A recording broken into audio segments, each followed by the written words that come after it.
Bom dia, boa tarde, boa noite, seja lá a hora que você assista isso. Hoje a gente já não tem mais tanta noção de tempo.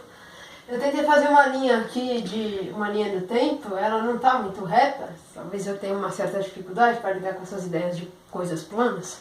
Mas, enfim. Isso aqui, pessoal, é o seguinte. Eu percebi que depois do discurso do Bolsonaro, do pronunciamento dele na terça, parece que o clima de polarização nas redes sociais ele foi mais estimulado, né? Ele foi acirrado e isso talvez reflita a postura que o Brasil está tendo no geral. Eu estava brincando com vocês aqui agora, só para chamar a atenção de vocês, mas eu fiz uma linha do tempo para vocês entenderem mais ou menos como que a gente chegou até aqui pelo aspecto econômico e para a gente entender por que romper a quarentena não vai funcionar tanto da perspectiva econômica, a gente antes tem que entender alguns conceitos básicos que eu vou trabalhar com vocês aqui, vou tentar trabalhar da maneira mais rápida possível para chegar aqui, nessa linha que era para estar em vermelho, mas a caneta falhou um pouquinho, que é o apocalipse corona, tá? Que é o período que a gente vive hoje, que eu chamei assim. Então, assim, primeiro a gente vai entender o capitalismo, depois o liberalismo, o marxismo, que vem socialismo e comunismo, aí a gente entende o Keynes, o neoliberalismo e como que a gente chega até aqui, que são conceitos básicos que parece que as pessoas têm dificuldade de entender. Então vamos lá. Primeira coisa, antes da gente viver esse sistema que a gente entende hoje como capitalismo, a gente viveu um modelo chamado de feudalismo, tá?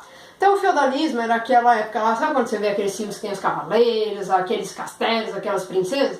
Aquilo lá era feudalismo. Lá as pessoas não tinham uma moeda, a economia delas era de subsistência. Então elas produziam lá para um pedaço de terra, para o senhor, e não era para fazer comércio, era mais ou menos isso. Só que aí o tempo foi passando, a gente chegou aqui mais ou menos nas cruzadas de 1096 a 1272, que aí é quando a gente tem o Papa, ele inventou de recuperar lá a Terra Santa, que estava na mão dos muçulmanos, e começou a mandar as pessoas fazerem guerra para reconquistar. Ele não conseguiu o objetivo principal dele, mas ele conseguiu reabrir o comércio. Aqui uma consequência da cruzada foi reabrir o comércio. E aí a gente chama esse momento de renascimento comercial. E a partir daí a gente começa a desenvolver esse sistema que a gente entende hoje por capitalismo. Aí o capitalismo, aqui nas navegações, as características principais do sistema, elas vão ser muito claras. Aqui eu coloquei 92, que foi o ano que o Colombo descobriu a América, mas o sistema ele já estava correndo, tá? Então o que acontece? O capitalismo ele é um sistema que ele visa o lucro, ele visa a acumulação de riqueza, ele defende a propriedade privada e o livre mercado. O que isso tudo tem a ver com isso aqui, ó? Na época das navegações, a gente tinha uma procura muito grande pelo lucro, né? Isso aqui já desde a época da cruzada, porque quando o comércio reabre, a pessoa vai pra feira, vender o produto, tudo, ela tem uma preocupação com o lucro.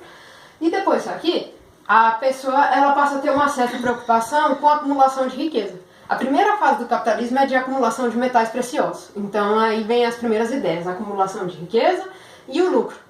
Aí, quando você vai... Então, primeira coisa, por que a gente está falando de capitalismo? Porque a gente vive num mundo que a preponderância dele é capitalista e a gente está num país capitalista que é o Brasil. Agora, continuando. Quando você fala de capitalismo, você pode entender ele de acordo com essa vertente aqui, que é o liberalismo, e para algumas pessoas de acordo com essa aqui, que é o Keynes. O liberalismo, ele se desenvolve mais ou menos no século... Por volta de... agora eu coloquei a data aqui do Adam Smith, de 1800 e pouco... Eu acho que ele era... Eu não tenho certeza se é exatamente entre 1800... Eu não lembro exatamente a data do Adam Smith. Mas ele vem no período mais ou menos que você tem um contexto do iluminismo, que é a época de clarear as ideias das pessoas. E o liberalismo...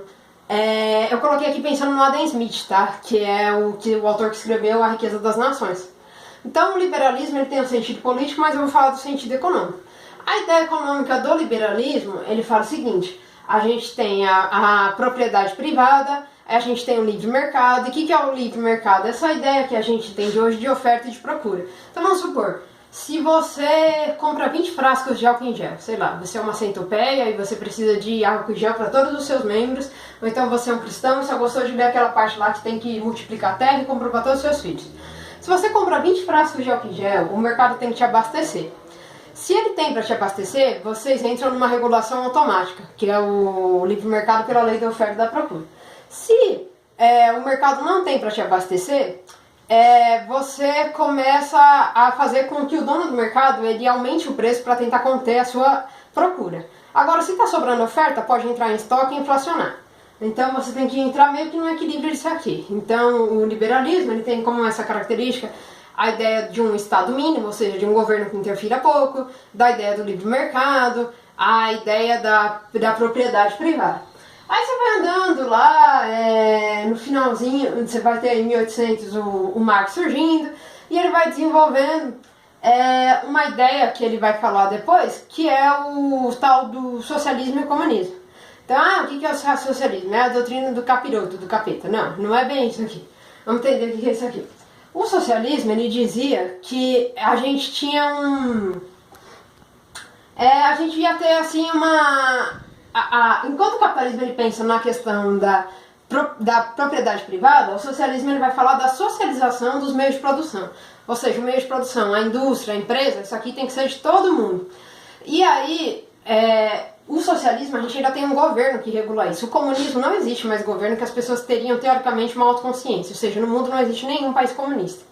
Só alguns que se dizem socialistas. E aí, obviamente, se você começa a socializar tudo, e você faz isso por uma revolução da classe trabalhadora, que era o proletariado, você automaticamente diminui a desigualdade social, tá? Por esse sistema. Aí, o liberalismo ele foi vigente por muito tempo, até chegar mais ou menos na Primeira Guerra, a crise de 29, que quebra a bolsa. E em 36 o Keynes ele desenvolve um tipo de sistema que ele fala que o Estado ele tem que interferir na economia. Ele não pode deixar o mercado tão livre, ele tem que interferir. E para algumas pessoas o Keynes ele é de esquerda, mas o Keynes mesmo ele criticava o Marx, e aí você pode considerar a doutrina dele como uma opção de capitalismo. Aí isso funciona por algum tempo, só que na década de 70 a gente tem a volta do liberalismo, ou seja, o neoliberalismo. E esse neoliberalismo ele vem com umas características que agora chegou, depois dessa aula toda aí que você não gosta de história, achou um saco, agora isso aqui vai ficar interessante, tá? Quando a gente chega aqui, nessa perspectiva neoliberal, que é do Reagan, da Thatcher, isso aqui ó, tá falando pra você redução de gastos, isso aqui tá falando pra você de flexibilização da legislação trabalhista. Isso aqui está falando para você de pouca interferência do Estado, da economia, e agora que você já está entendendo por que a gente fez isso tudo para chegar até aqui. Porque se você não percebeu, os governos neoliberais no mundo hoje são principalmente, aqui no Brasil, Jair Bolsonaro e Donald Trump nos Estados Unidos. Então, se você se diz de esquerda, você tem que concordar no mínimo com isso aqui, uma ideia básica do socialismo. Se você se diz de direita, você tem que de alguma maneira se encaixar nisso aqui ou nisso aqui do Keynes, que é a ideia da intervenção. E aí a gente tem o desenvolvimento do neoliberalismo com pouca interferência, tudo, até que a gente chega nesse limite aqui, que é o apocalipse corona, que é o quadro que a gente vive hoje. Então por que a gente deu essa volta inteira para falar para você que não vai dar certo você acabar com a quarentena para você querer salvar a economia? Muitos economistas brasileiros, eles tinham uma orientação aqui neoliberal. Eles acreditavam na redução de gastos, tudo. Só que agora estão falando muito de uma tal de política fiscal que ela é expansionista, né? Então o que é isso? Eu quero aumentar os gastos. Isso aqui é de esquerda. Não necessariamente, isso aqui pode estar aqui, ó, no Keynes, tá? É um tipo de capitalismo que ele para alguns ele chega a ser de esquerda, mas eu prefiro pensar como o próprio Keynes, que não se via como esquerda. Então, assim, isso aqui, ó, é comum nos países da Europa. E agora todo mundo está tomando uma postura que segue essa lógica aqui, é uma política intervencionista. Até o Trump tomou essa postura. Nos Estados Unidos ele decidiu aplicar acho que trilhões de dólares para tentar ajudar as pessoas. O Reino Unido ele bancou 80% do salário dos empregados. Então você tem, de forma geral, as pessoas pedindo para o Estado interferir, para o Estado regular. E o Bolsonaro, a medida dele foi o que chamam de isolamento vertical, que ou seja, você isola só quem está no grupo de risco. Só que para o Jair Bolsonaro, quem está no grupo de risco são os velhinhos, os idosos. Mas aí tem um detalhe. Quando você vai considerar o Nexo Jornal, um médico deu uma entrevista, tá? No Nexo Jornal, 27,7 mais ou menos por cento das pessoas que vivem em cidade têm problema com hipertensão. A OMS tem uma matéria de 2018 sobre a OMS que ela... Isso aqui era um dado da OMS de 2018. Para cada 11 pessoas, uma tinha diabetes. E você tem a OPAS, que é o órgão pan-americano de saúde, que ele está falando que o que mais mata as pessoas no mundo é doença cardiovascular. Ou seja, Se você não quer intervir na economia, para você tentar salvar a economia agora, você demora para reagir, como o Trump reagiu, como a Itália reagiu, e agora os Estados Unidos pode ser o novo epicentro, e você quer trazer esse problema aqui para o Brasil, se você demora para reagir, você não vai afetar só os velhinhos. Se você põe a população para circular de novo, a população circula com o vírus. E aí o grupo de risco não se reduz só ao idoso. O idoso já devia ser muito considerado, porque toda vida é uma vida, né? Mas se você volta a circular, você volta a colocar o vírus em circulação. Então você está levando vírus para o cara que pode ter diabetes, você está levando vírus para o cara que tem hipertensão, você está levando vírus para o cara que tem problema do coração. E aí um problema que o governo quer frear, colocando as pessoas na rua pensando em produção, é um problema que vai aumentar. Porque se você leva o vírus para o cara que tem diabetes, que ele tem problema no coração, que ele tem hipertensão, ele começa a sofrer com isso. E ele começa a depender do sistema de saúde, que vai colapsar.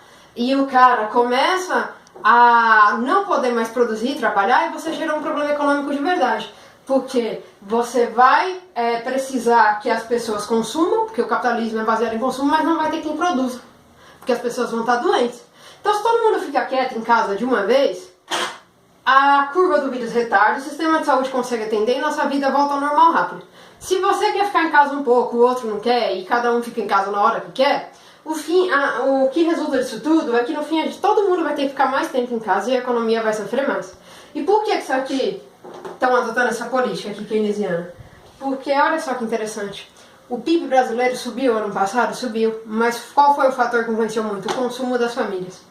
Quando eu adoto uma política de reduzir salário, quando eu não interfiro, quando eu corto o gasto, eu inibo o consumo e aí eu estou gerando um grande problema com o meu PIB. Se eu injeto dinheiro, eu estimulo o consumo, ainda que pouco. Então, se você está preocupado com a economia, fique em casa, porque depois não vai ter nem trabalhador para produzir, para sustentar a economia.